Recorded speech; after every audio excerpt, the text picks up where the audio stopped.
Hey, welcome back to my channel. For those that are new here, welcome. And for those that are returning, so happy to see everybody.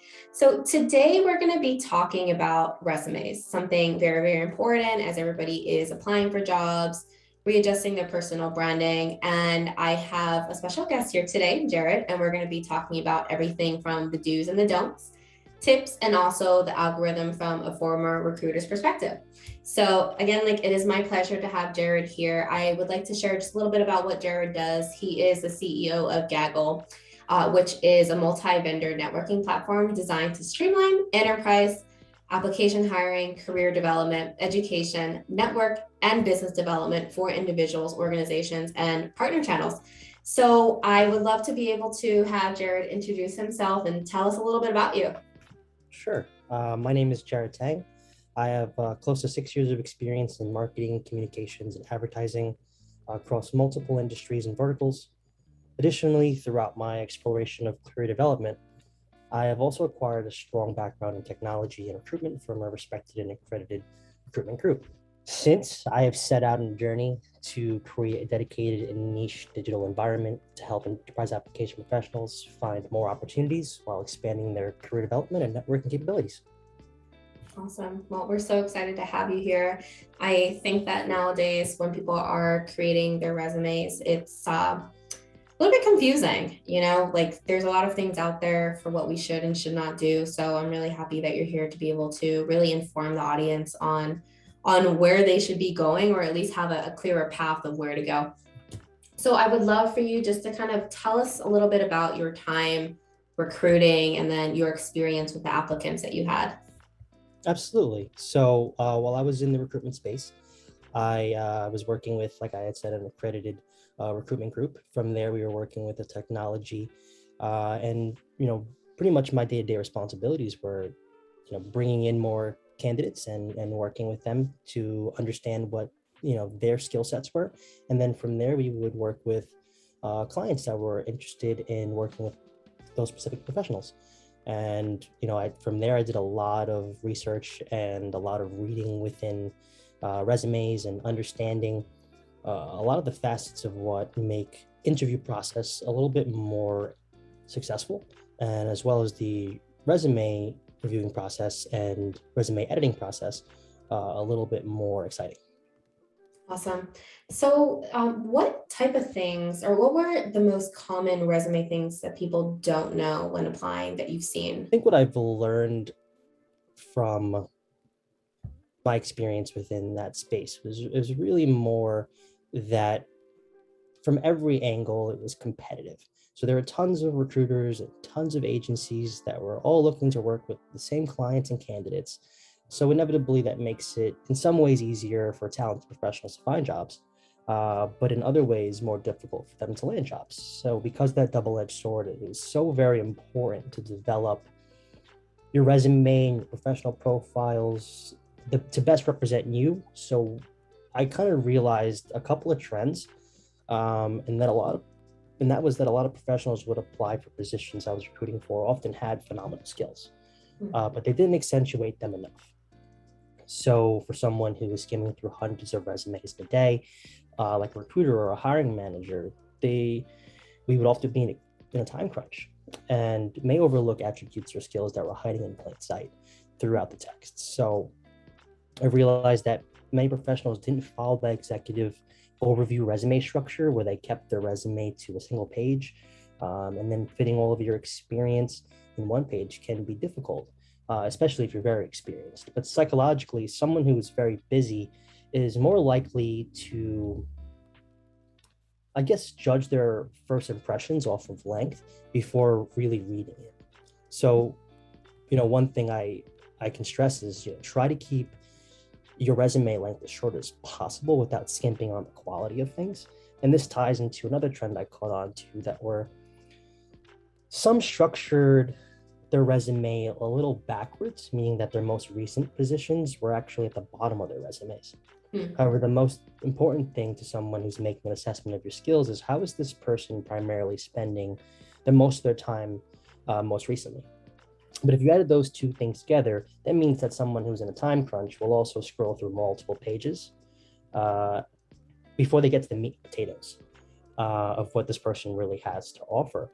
And a good recruiter can identify this early and adjust, but some may put you in their mental like check back later pile of applicants and possibly forget to check back later, or they may come across someone with similar experience that structured it in a way that was easier for them to review and reach out to them over you. That's really great to hear. So it sounds like you want to have your resume very structured, but not overwhelmed, but you also want to make sure that the most important areas are highlighted. So like you said, like the skills, your maybe about me section, depending on where you're going. So if we're talking to a lot of audiences in Salesforce right now. So a lot of that I would say is like having, what I'm understanding is like having the skills up at the top, having perhaps the badges, the experience that you've had in certain Salesforce clouds right up at the top. That sounds like a good path for people to take, because again, the recruiters see what they see at the beginning. So probably best to have the clouds. Exactly. And when you're thinking about that, it sounds almost like a no-brainer, right? Put all of your best experience forward at the very top and make sure that it's the most prevalent thing. But that can be kind of complex and a little difficult to prioritize what goes where. Yeah. So trying to get as much of your experience marketed early on in a resume is probably the most important feature of your resume. And then on top of that is, you don't want people to look away from it because it's too much. Yeah, that's a good point too. Sometimes being really overwhelming and having too much text go into resume fatigue. So I would love to ask you about that. That is something that you and I talked about offline. So when recruiters are viewing hundreds of applications throughout the week or even in a day, what exactly is resume fatigue? Can you explain that for the viewers?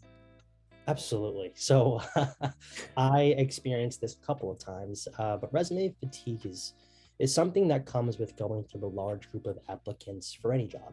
So really what that means is that at a certain point, you're desensitized to buzzwords, attributes, fluffy text, and you're just overall tired of looking at resumes in general. So some never really experience it, especially if they're conducting a more hands-on approach to their search.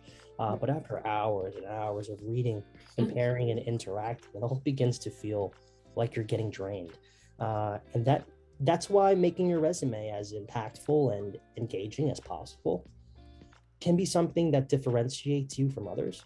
So like, don't be afraid to hyperlink to your portfolio or personal website. And not only does it remove the monotony of the search, but it may be what gets you in the door. Can you actually talk into the importance of a portfolio this year? And really since the pandemic started, we've all gone online. And the only way really to showcase ourselves is through online and any like websites you have. So can you talk to us about the importance of having a portfolio, especially in tech professions? Absolutely. I think that showing as much of your skills as possible is a good way to actually do what we have actually been speaking about, right? We're trying to condense and make it as small as possible. Instead of me talking about all my experience, let me show you my experience. Let me show you what I've done. Let me show you, the type of benefit I can bring to the table. And I think that goes a whole lot further. So like I had mentioned previously, I'm in marketing. So I have a creative marketing portfolio that I like to use to send to various contract clients, or if I was to use it to find a job, I know that they can go ahead and reference it and say, oh, wow, like this is somebody who has this level of skill. They're not just into strategy, or they're not just into management. They're really more multifaceted and are able to bring a lot of different skills to the table. And not only are you showing that you have soft skills, but you're also showing that you have hard skills. And that's something that's invaluable, right? When you can kind of bring those two worlds together, that's something that really differentiates and changes. And so that's something that I do put in my resume, and it's hyperlinked in my resume, but I always like to reference it later on again after an interview to make sure that they got the chance to see that. It's, thank you so much for sitting down with me today. I really enjoyed our conversation. Additionally, I wanted to share with you my creative portfolio, and that can be anything, right? And you were talking about technology, right? So you could be talking about specific examples of large projects that you worked on, right? So say for argument's sake, you worked with Poland Spring on a large project, right?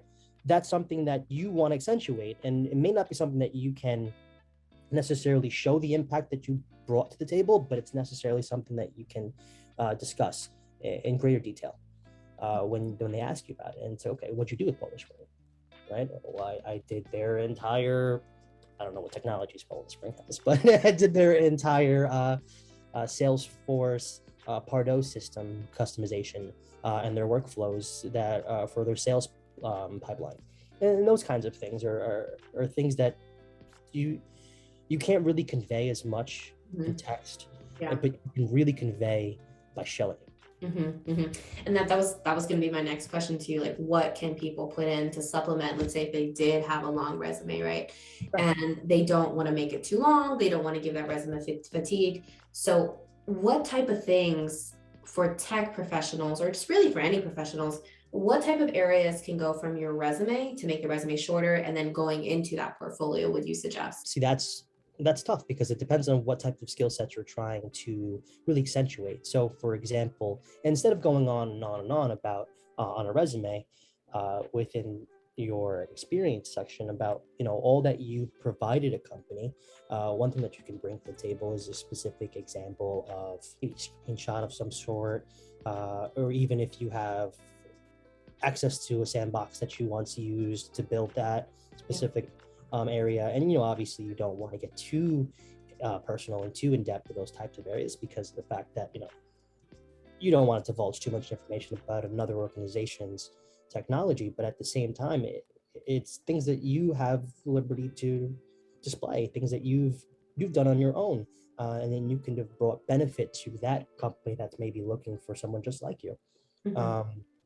That's the real benefit in my mind to your portfolio. Well, yes, it's nice to look at it and it's nice to say, oh, wow, look at all I've done. But it's even more impressive when you can say, this is what I can do for you. Yeah. As opposed to, this is what I've done in the past. And I think talking specifically for Salesforce professionals that are watching right now, when it comes to clouds and experiences that the recruiters will ask you, have you done Sales Cloud? Have you done Service? Have you done any other type of cloud?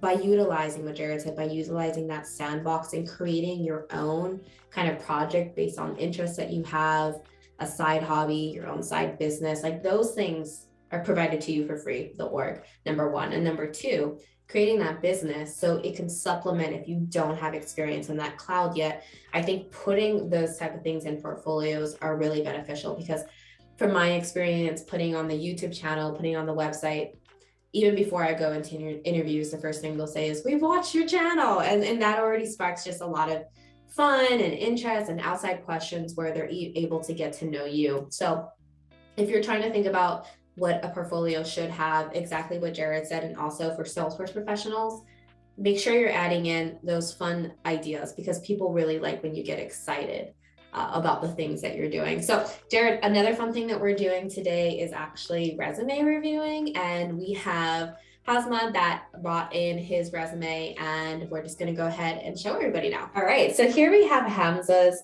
resume, and we're going to have Jared just navigate us throughout the resume and tell us a little bit about what he would do and the suggestions that he would have. Fantastic. So the first thing I'm noticing about Hamza's resume, and by the way, shout out to Hamza for letting us use his resume. Him and I have spoken in the past. He is awesome. But the first thing I've noticed about his resume is that it's 3 pages long. While that is considered acceptable, it may be what gets his resume in the check back later pile, like I had mentioned earlier. And it's because of that side panel that he's got there. He could be using his space a little bit more efficiently. And this could turn some of those 4-line paragraphs into 2 lines.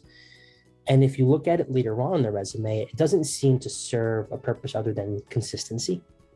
And that side panel could instead be a header, which could give him more space on the right side of the page to move his contact info, his LinkedIn profile, his Trailblazer profile, and his portfolio as hyperlinks. An emphasis on hyperlinks because, these can be dynamic.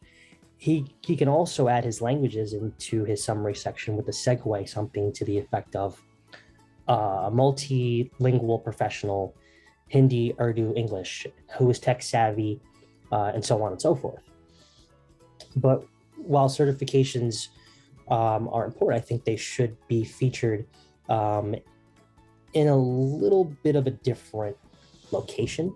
If I'm being honest, I think that it should really be either directly under his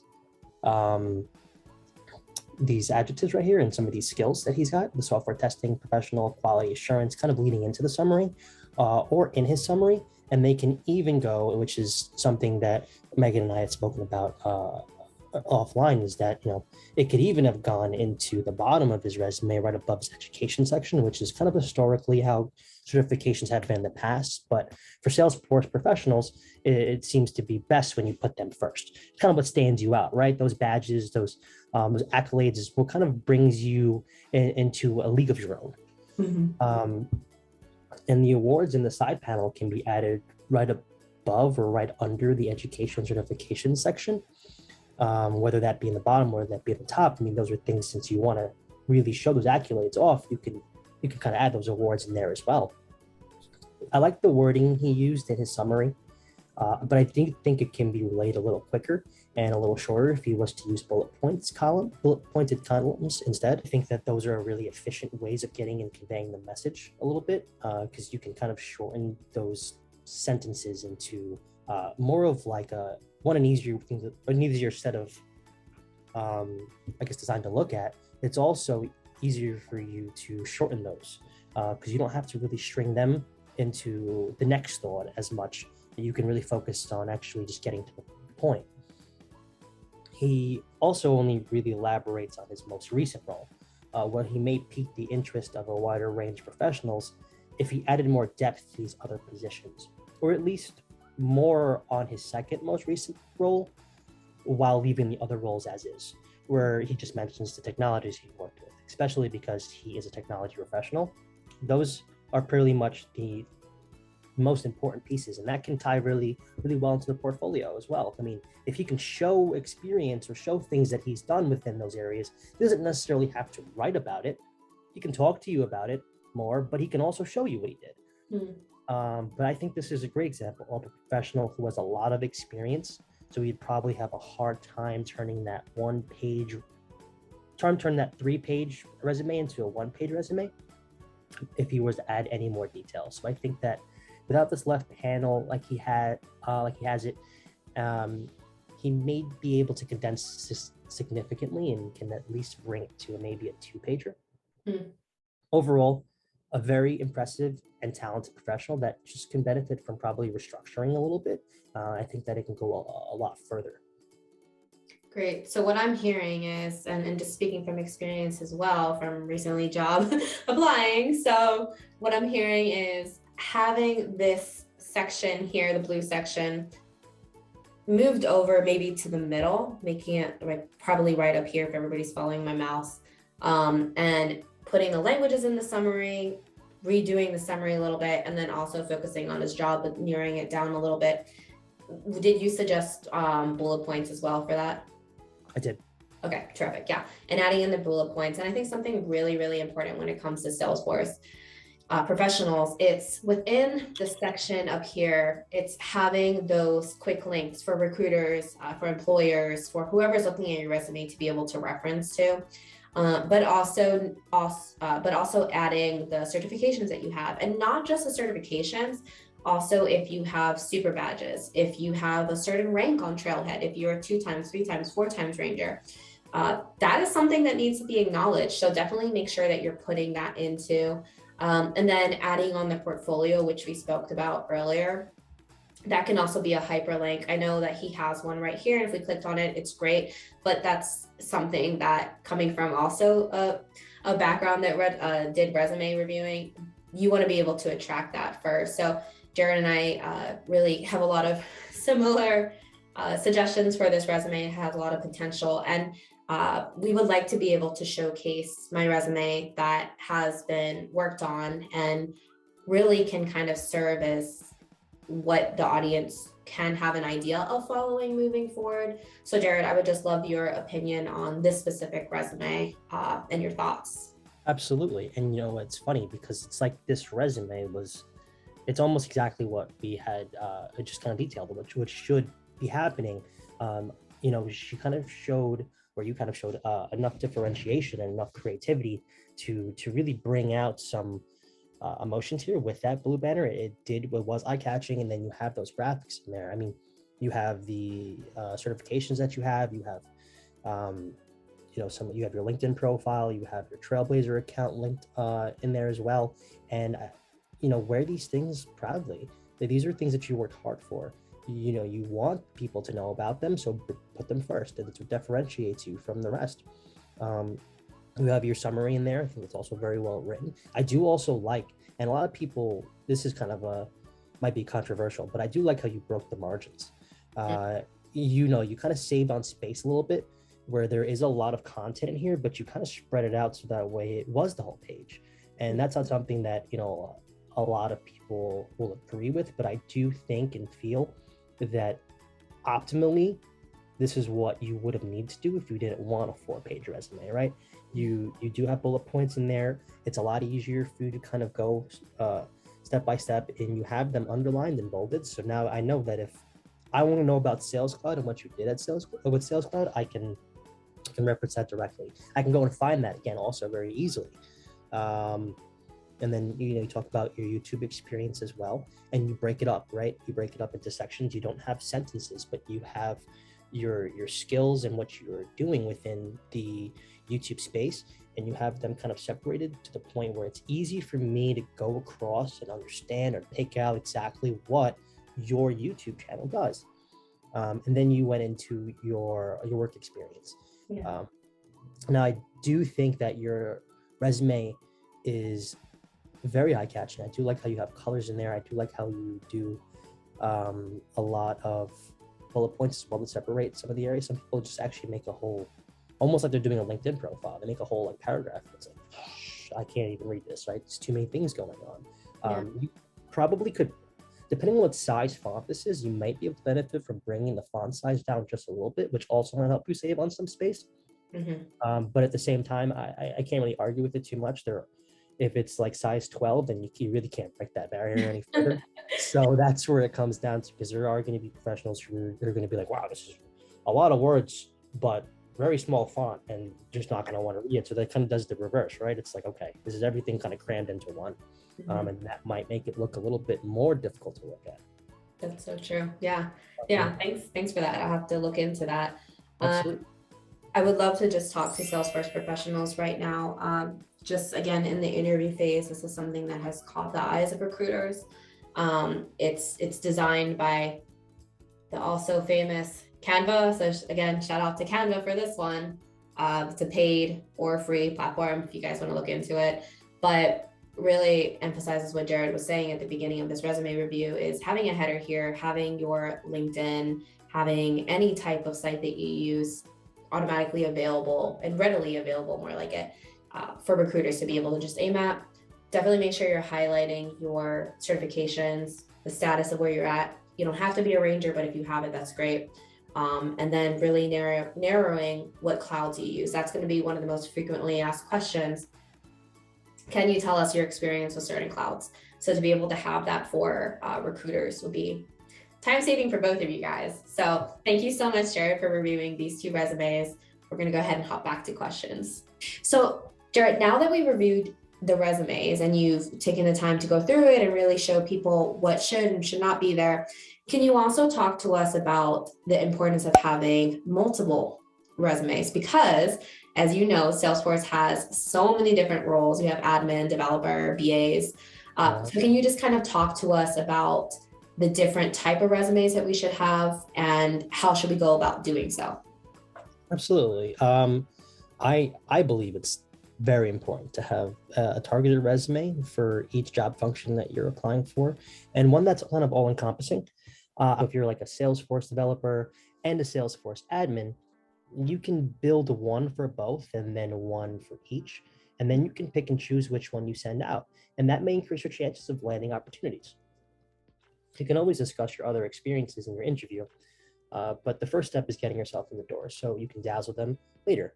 Additionally, there's always that period of time where you're setting up the interview, and within that correspondence, you can say something to the effect of, "I also wanted to share my developer or admin resume with you so that should you be interested in my skills in that as well." And who knows, you may even get referred for a higher paying position, but at least you get yourself the initial conversation and you can work from there. No, I totally agree. Especially if you're an admin that has developer background or coding background, that's something that we're starting to see a lot more of, especially with different individuals, coders, non-coders. You don't have to be a coder, but people that have these skills coming in, you want to be able to showcase that you can do more than the average admin. And we're moving towards flows, which is a little bit more integrative. And having these additional skills will definitely help you stand out. So that's great. So another question I had for you, Jared, was in what ways do you see resumes changing in 2021 and now going into 2022? So there are so many ways, but some of the things that I'm seeing most is that's happening in the job market. Candidate expectations, technologies are changing considerably, but with that, the standards are also evolving, right? So it's not acceptable to make resumes eye-catching designs as long as there is efficient spacing and formatting. You can always kind of justify that, but there is a limit. You have to make sure that you're judging when enough is enough. If you're trying to stand out, make sure that adapting and evolving with the change and accepting it is the way that you're going, because resumes are becoming more aesthetically pleasing, dynamic, insightful. So be sure to keep them in mind when you're making your resume. What kind of attributes can I add to stand out? While less is more in most cases, a little pop of blue or a little pop of green or a professional headshot of yourself isn't necessarily frowned upon as much as it used to be, and it can put some personality into an otherwise historically muted process, and really accentuate who you are as a person. Yeah. Yeah, that's so true. I think the last sentence you said was the most important. It shows who you are. And I think now with everybody being online and kind of like the resume and the LinkedIn being your only source of showing who you are before you talk to anybody, Right. that's kind of like you need to start showing who you are. And I think that helps with LinkedIn, like the newsletters and postings and all that. But when it comes to your resume, just adding that little touch of yourself, that's important. And I think we're coming into a generation where it's okay. When you're applying to tech jobs, your skills are going to be pretty much the same as a lot of people. And that's kind of like your cue to also look into the other type of certs. But that little resume difference, it can make a whole difference.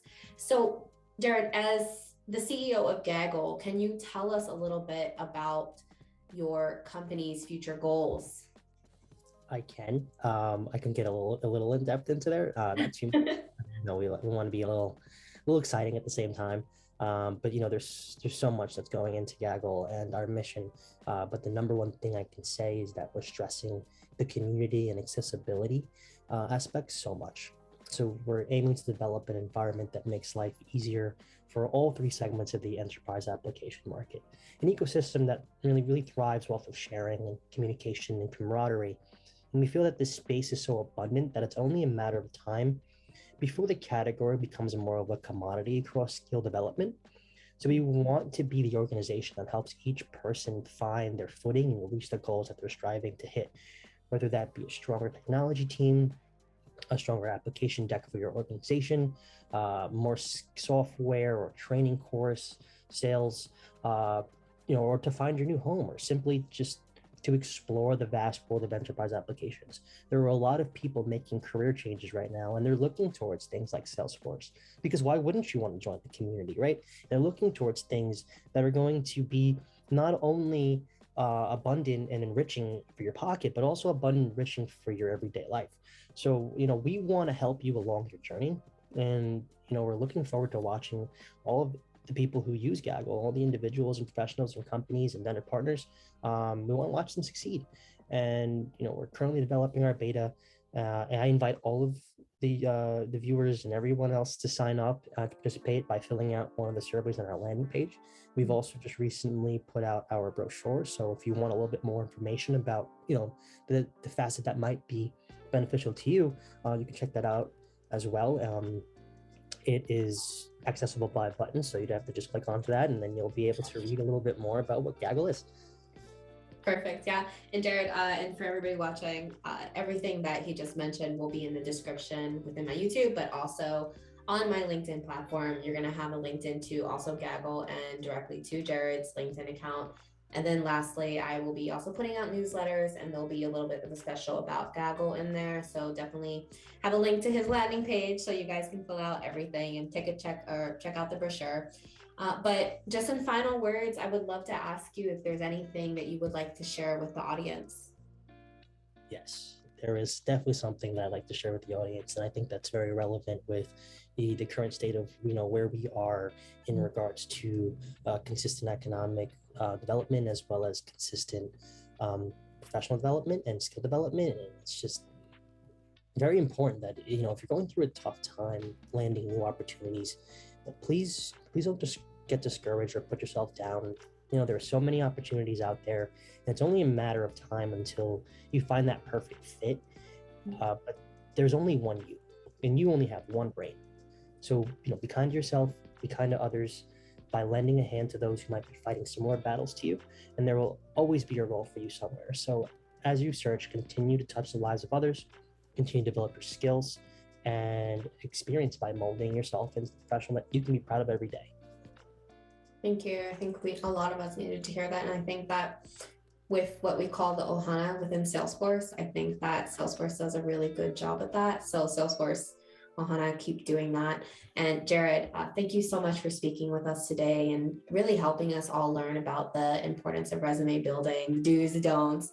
So hopefully everybody here watching can take the information that you gave us and really start implementing that into their own life. And we do hope to have you back on the channel here. And everybody, again, you can find all of the links to Jared's social media platforms and also Gaggle's right below in the description. And Jared, thank you so much. And we look forward to having you again. Bye, everybody.